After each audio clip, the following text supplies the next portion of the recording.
Now, a senior Tory MP is calling on David Cameron to consider forming an electoral pact with UKIP.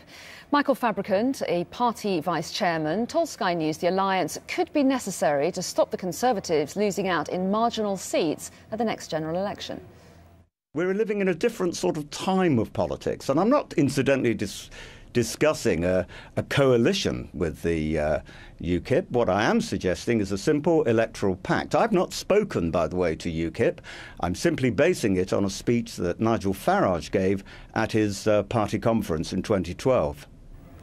Well, let's get the view then of UKIP. Their leader, Nigel Farage, joins us now live from Westminster. A very good morning to you, Nigel Farage.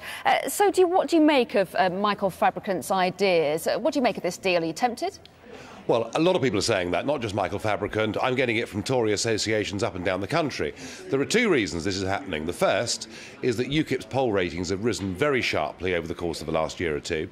And the second is that the areas that we're campaigning on are much closer to the hearts of Tory activists and voters than the things that Mr Cameron talks about. So I think for both of those reasons, this is being suggested. However, there is a slight problem that Michael Fabricant seems to think that we can be bought off with me being offered a post in government and UKIP then pack their tent and go home. Well, that's not going to happen. We are a different political party with a full manifesto.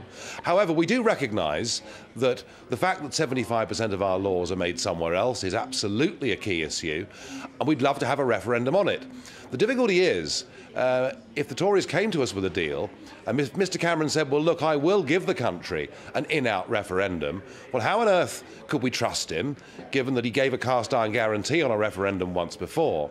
And the second problem that's emerged over this weekend is that when this big row blew up on Saturday over those foster parents in Rotherham having the children taken from them, everybody, from Ed Miliband through to Michael Gove, said it's quite wrong for this to happen. UKIP is not a racist party. And yet Mr Cameron, the Prime Minister, basically repeated his unpleasant allegation against us that he made back in 2006. So the real obstacle to any deal with the Conservative Party is the Conservative Party leader. So would you have felt differently about this deal before this weekend and those comments from Downing Street, given the fact that Michael Fabricant there was suggesting his idea essentially came from you in the first place? Yeah, I mean, I said very clearly at our conference that if the Conservative Party, or for that matter the Labour Party, gave a promise to give a full, free, fair referendum on our continued membership of the European Union, then in that situation, of course, we'd sit down round the table and discuss what could be done. And I meant that in good faith. But when you have the leader of the party, many of whom's activist is proposing this idea, still saying that he thinks UKIP contains elements of racism, well, frankly, that makes it rather impossible. Well, the idea of a pact doesn't look very likely anyway as far as Downing Street is concerned. They're not making the warmest of noises about it. But what do you feel about the fact that it's been raised at all? I mean, it's useful for your party, isn't it? Oh, I suppose it is, but let me put the message back. I mean, if you're a Conservative out there, whether you're an activist, a member, an MP, a member of the House of Lords, you know, if, like us, you believe getting this referendum on getting back the ability to govern our own country is vital, then you've got two things you can do.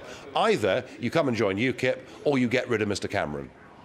Well, I mean, I'm going to go back to the deal as well, but you talked about one of the reasons you didn't like the idea was you being bought off by potentially being given a job in government and the party being told to pack up and go. But being offered a job in government would be pretty useful, isn't it? Wouldn't that be your best chance of getting a job in government? There are two types of people in politics. There are those that do politics for rank, position and title, and there are those that get into politics out of conviction because they believe in the things. I had a successful career in the City of London, which I gave up midstream to do this.